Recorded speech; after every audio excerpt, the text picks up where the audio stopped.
this is kind of where I segue to where I stopped reading. Last week I read the Gospel of John portrays the Logos as the pre-existent and divine Word of God who was with God from the beginning and was instrumental in creation. And now we pick up my reading. These are my own notes, which are not available anywhere online. They're exclusive to these YouTube videos, so you have to watch the YouTube videos to get this particular short essay. In John 1 through 18, the Logos is identified with Jesus Christ, the Son of God, who is depicted, and we're going to finish this tonight because there's just 4 paragraphs to this particular section, so we can move into we're going to eventually look at the Greek Septuagint of this particular passage in Proverbs, because that's really what the study's about. I just brought in the John Logos passage to show us the parallels. So Logos is identified as Jesus Christ, who is the Son of God, who is depicted as eternal Word made flesh. Just as Proverbs personifies wisdom, these are my own thoughts, John's Gospel personifies Logos as a distinct person who exists in intimate relationship with God the Father. And we have to remember that when we pull up the book of John, chapter 1, we've got the English over here on the left here. In the beginning was the Word, and the Word was with God, and the Word was God. Notice, in the English, we have that word beginning again that we saw in both Genesis chapter 1, right? In the beginning, God created the heavens and the earth. And we saw it again also in the book of Proverbs, where the wisdom says that God possessed me in the beginning. So in every case in the Hebrew, it's the same Hebrew word, bereshit or reshit or merosh or something like that. Yet in the Greek, it's also the same Greek word now that we're going to see here. If I turn over to the Greek says, in arche ein halagos, kai halagos ein proston theon kai theos ein halagos. And the Greek word that is chosen to represent reshit from the English in the beginning is arche. So in the beginning, in arche ein halagos, in the beginning was the Word. And so John, like a typical good Hebrew boy who went to synagogue and studied his Hebrew Bible, he realized that Reshit or Rosh is parallel to Olam, which is the category or dimension known as eternity, and therefore he places the Logos outside of time. That's the point I'm trying to make, is this Logos existed from eternity, which is what the Greek word arche, which corresponds to the Hebrew word rosh, the root word rosh, or reshit, or merosh, or bereshit in Genesis, something along those lines. So it's John who says that in the beginning was this Word, and the Word was with God, and what God was, the Word was, right? God, the Word was full deity. The Word was divine. The Word had deity right alongside of God, and yet was with God, and yet was God, right? So it's within that view that we can understand that the Logos is a distinct person who exists in intimate relationship with God the Father from eternity past, right? The Word wasn't created at some point in time any more than wisdom was created at some point in time. Wisdom is an eternal attribute of God that he cannot be without because he is immutable, unchangeable, and therefore he lacks nothing. He doesn't have to create wisdom any more than he has to create the Word, like the Jehovah's Witnesses / Arians teach, in order to bring the universe into existence. The Word is eternal. Just like wisdom is eternal, just like God himself is eternal. So let's keep reading. This parallel between the wisdom, the chokhmah in the Hebrew of Proverbs, and the Logos in the Greek of John suggests a Trinitarian understanding of wisdom as a person who was where? With God in the beginning. And when we say beginning, we're talking about not the beginning of the creation of that thing itself, but rather at the beginning of the creation of everything else in my previous graphic that you saw on the screen. The beginning meaning outside of time and therefore not in need of being created. Let's keep reading. I want to finish this part tonight. We've got about 7 minutes left in this study. The Logos is described, I say, as being, quote, with God, quote unquote, John 1:1, like I just showed you there, right? Being with God, which gives us the aspect of being alongside of God, proston theon, face to face is what the Greek says, literally face to face, but we just translate it as with. In the beginning, in the beginning was the Word, right? Was the Word. And the Word was with God. So there's both aspects. There's the mystery of the Word being with God, face to face with God, prostantheon, but there's the aspect of the Word being God. So it's the mystery that is revealed in the incarnation, that Jesus is truly God and yet truly human. And that's why the Logos is described as being with God in 1:1, indicating what? A distinct coexistence within the Godhead, meaning we've got God the Father, who is an eternal Father, and yet the Son is eternally begotten of the Father, meaning there was never a time, according to the normative understanding of the words of the labels Father and Son, there was never a time when the Father was not a Father, and there was never a time when the Son was not a Son, because by the very use of the languages that we employ, Father implies offspring, and Son implies parents.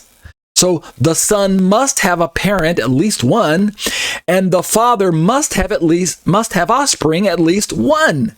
So God the Father, who is immutable, unchangeable, and eternal in his nature and attributes, has always been a Father. And the Son, who is also in his eternal state always a Son, unchangeable, has always been the Son. Therefore, the Word has always been a part of God and always with God. So a part of God and with God. I continue. Similarly, Proverbs 8:30, which we didn't read, but we can pull into our study here, speaks of wisdom being, quote, beside or beside him, often understood as God, meaning the him is God.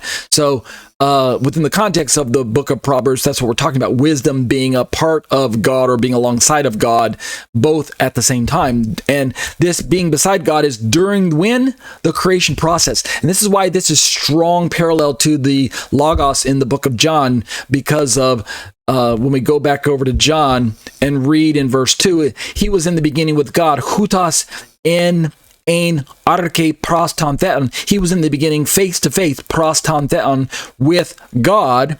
And then in verse 3, John says, all things came into being through him, and apart from him, nothing came into being that has come into being. Panta di autu, egeneto kai chorus autu, egeneto ude hen ha gegonen. And this language of nothing came into being except through him, well, that's referring to all of creation. All of the universe, all of the created order came into being through this Word of God, who is the one that's in subject right at the moment, right? He is the immediate precedent, or the immediate, the immediate subject that was quoted in verse 2 and also in verse 1. So the subject that was immediately referred to when it says all things came to being through him. I've heard some non-Trinitarians say, well, it's talking about God. All things came to being through him, and apart from him, nothing came to being that has come to being. It's talking about God. But that can't be, because the he in verse 2 is the Word, and the he in verse 4 is Yeshua, right? In him was the life, and the life was the light of men. The light shines in the darkness did not comprehend it. There came a man sent from God whose name was John. He came as a witness to testify about that light, so that all might believe through him.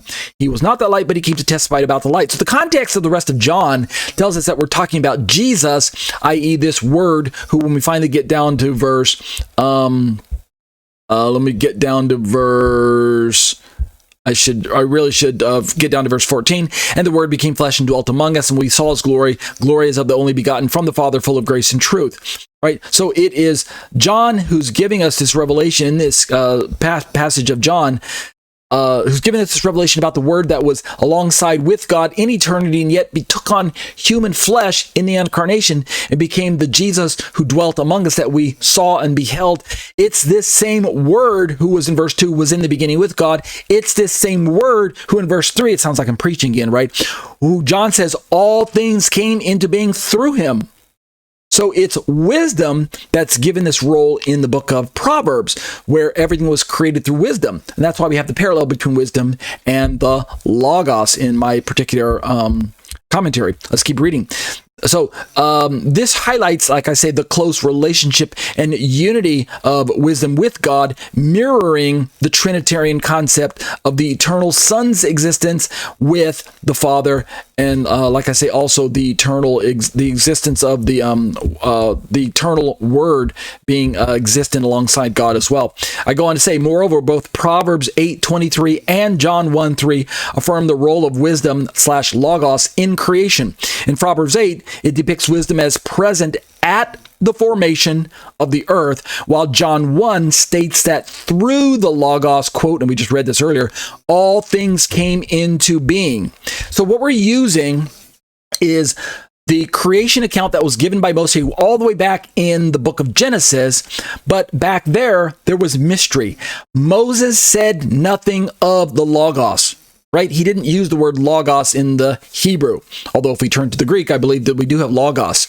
Or we have some form of a word that the Greek would use to refer to this aspect of God speaking, somewhere along the lines. But Moshe definitely gives us, at least in the English we can see this. In the Hebrew, you have to know which Hebrew word you're looking for. But in the English it says, and God said, let there be light. And then from that point forward in the narrative, there's a lot of speaking that's going on between God and the creation.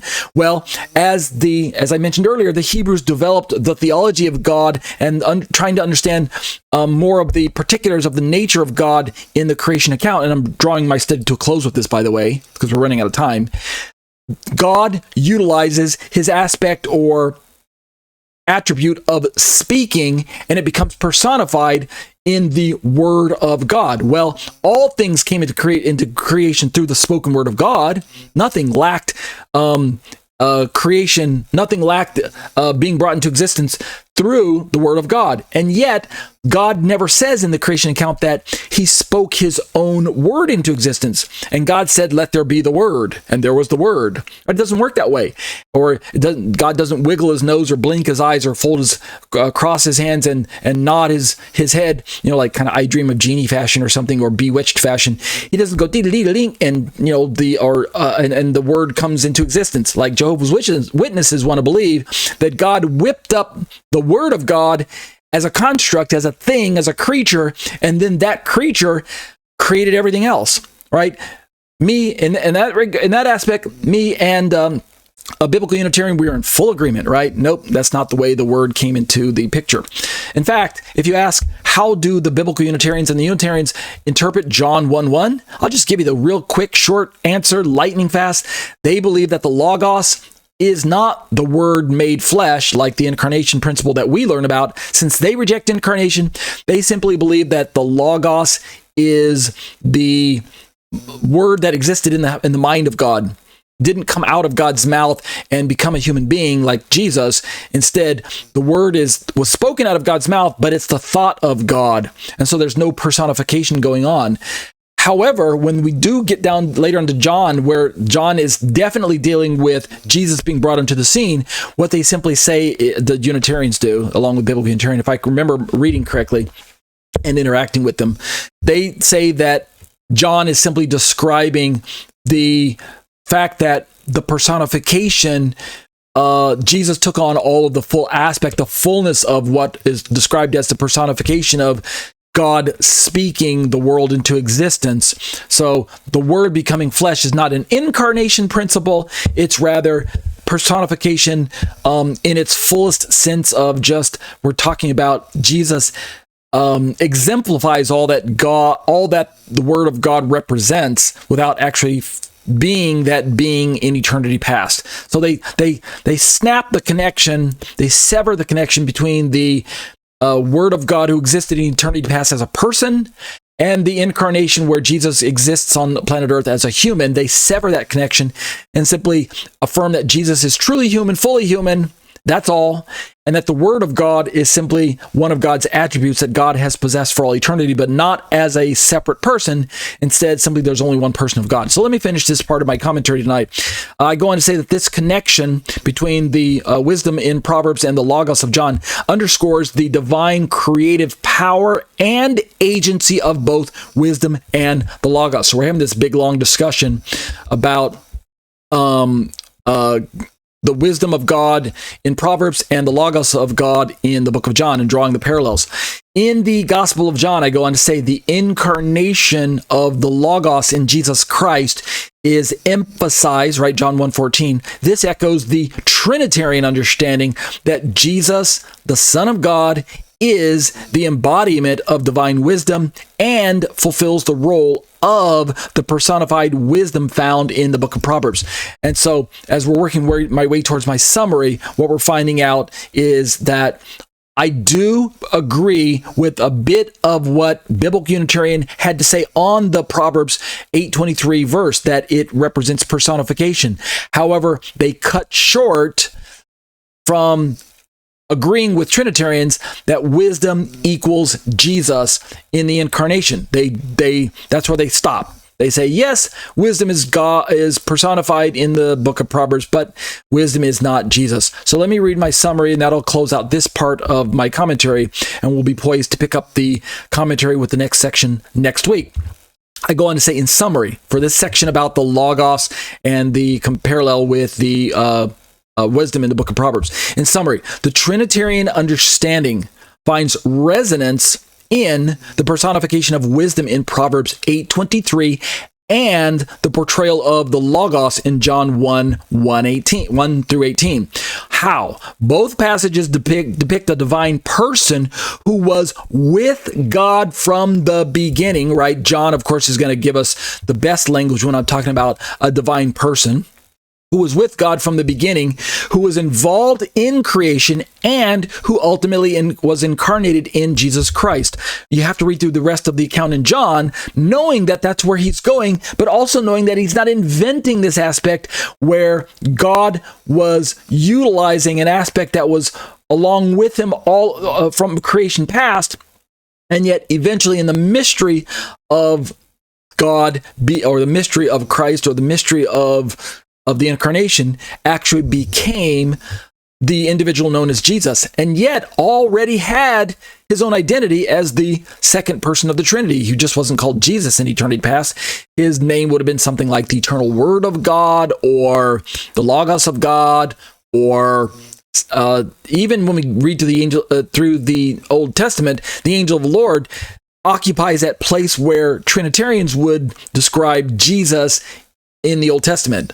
Jesus as the Christophany in the Old Testament, the angel of the Lord, fits that role, who is both equated with God, embodies the name of God, is able to speak for God in first person, and actually has the exclusive tetragrammaton covenantal name of God on him and in him, and it's called that by, it's called Yahweh, YHVH, the tetragrammaton name. It's called that by the people who encounter the angel of the Lord. I mean, go figure. So let's keep reading.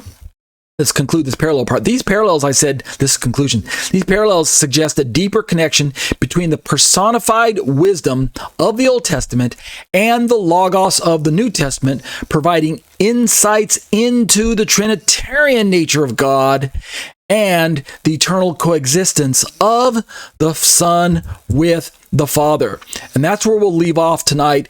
Next week, we'll be ready to turn a little bit deeper into the Greek of the Septuagint. Since we looked at a lot of the Greek tonight from the book of John, we'll enter the Septuagint Greek and look at Proverbs 8:23 and play with some of the words there. We still have John in the back of our mind now, but now we're just going to look at how the writers to the book of Proverbs utilize some key words to bring out this aspect of how are we to better understand this wisdom in the book of Proverbs. And that'll do it for a Trinitarian response to biblical Unitarianism.